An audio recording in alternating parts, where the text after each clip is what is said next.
Liquor scam ఆరోపణలతోటి ఢిల్లీలో ఇప్పటికే అధికారానికి దూరమైన ఆమ్ ఆద్మీ పార్టీకి మరో గట్టి ఎదురుదెబ్బ తగిలింది. రాజ్యసభలో ప్రస్తుతం ఆ పార్టీకి 10 మంది సభ్యుల బలం ఉంటే అందులో ఏకంగా 7 ఆప్కు రాజీనామా చేసి బీజేపీలో చేరారు. ఈ టీంను నిన్న మొన్నటి వరకు రాజ్యసభలో వివిధ ప్రజా సమస్యలపై గలమెత్తి దేశవ్యాప్తంగా అందరి దృష్టిని ఆకర్షించిన ఆప్ ఎంపీ రాఘవ్ చద్దా లీడ్ చేశారు. గత కొంతకాలంగా రాఘవ్ చద్దా బీజేపీలో చేరే అవకాశం ఉందంటూ పెద్ద ఎత్తున ప్రచారం జరిగింది. దీంతో ఆప్ అధిష్టానం కూడా ఆయన్ను రాజ్యసభలో డిప్యూటీ ఫ్లోర్ లీడర్ పదవి నుంచి తప్పిస్తూ ఈ స్థానాన్ని మరో ఎంపీ అశోక్ మిట్టలకు అప్పగించింది. అప్పటి నుంచి ఆయన పార్టీ నాయకత్వంపై విమర్శలు చేస్తూ వస్తున్న సంగతి తెలిసిందే. ఎవరు ఊహించిన రీతిలో శుక్రవారం నాడు ఈ కీలక పరిణామం చోటు తీసుకుంది. ఏకంగా ఆప్కు చెందిన 10 మంది ఎంపీల్లో 7 సభ్యులు బీజేపీలో చేరుతున్నట్లు తమ విలీన లేఖను రాజ్యసభ చైర్మన్కు అందించారు. ఈ విషయాన్ని రాఘవ్ చడ్డా ఢిల్లీలో శుక్రవారం నాడు నిర్వహించిన మీడియా సమావేశంలో వెల్లడించడంతో ఒక్కసారిగా రాజకీయ వర్గాల్లో కలకలం మొదలైందని చెప్పొచ్చు. గత కొంతకాలంగా కేంద్రంలో అధికారంలో ఉన్న బీజేపీ ఆప్ను టార్గెట్ చేస్తూ వస్తుంది.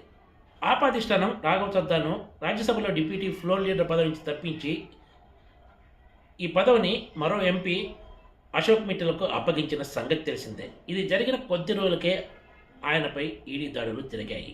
ఎందుకంటే ఆయన లవ్లీ ప్రొఫెషనల్ యూనివర్సిటీ వ్యవస్థాపకుడు, వివిధ రకాల వ్యాపారాలు ఉన్నాయి. విదేశీ మారక ద్రవ్య నియంత్రణ చట్టం ఫెమాను ఉల్లంఘించారనే ఆరోపణలతోటి ఈడీ మిట్టల్కు చెందిన వివిధ కార్యాలయాలపై దాడులు నిర్వహించింది. ఇప్పుడు రాఘవ్ చడ్డాతో కలిసి బీజేపీలో చేరిన ఎంపీల్లో ఆయన కూడా ఉండటం ప్రాధాన్యత సంతరించుకుంది. అంటే కొద్ది రోజుల క్రితమే ఈడీ దాడులు జరిగాయి. ఇప్పుడు ఆయన బీజేపీలో చేరిపోయారు.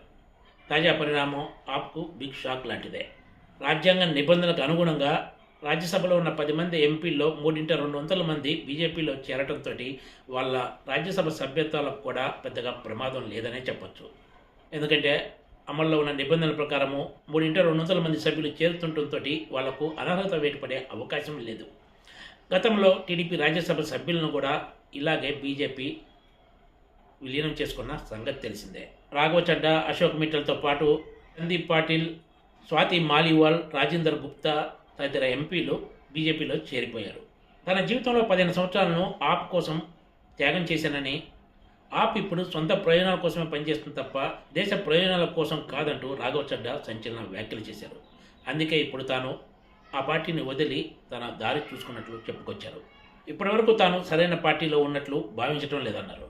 రాఘవ్ చడ్డాను ఒక పావుగా వాడి బీజేపీ తమ ఎంపీలను చేర్చుకోవడం ద్వారా ఆయనకు కేంద్ర మంత్రి పదవిని ఆఫర్గా ఇచ్చిందంటూ ఆప్ ఆరోపించింది. అయితే ఈ ఆరోపణలను బీజేపీ తోసిపుచ్చుతోంది. మే 4న ఇటీవల జరిగిన అసెంబ్లీ ఎన్నికల ఫలితాలు వచ్చిన తర్వాత కేంద్ర మంత్రివర్గంలో పునర్వ్యవస్థీకరణ ఉండే అవకాశం ఉందని, ఆ సమయంలో రాఘవ్ చడ్డాను కేంద్ర మంత్రివర్గంలోకి తీసుకోవచ్చనే ప్రచారం కూడా రాజకీయ వర్గాల్లో జోరుగా సాగుతోంది. శుక్రవారం ఉదయమే రాజ్యసభ చైర్మన్కు లేఖ ఇచ్చిన ఆ ఎంపీలంతా కూడా సాయంత్రం బీజేపీ ప్రధాన కార్యాలయంలో ఆ పార్టీలో చేరిపోయారు. అయితే ఈ వెన్నుపోటుదారులకు ప్రజలే తగిన గుణపాఠం చెప్తారంటూ ఆప్ స్పందించింది. Please subscribe TGTV.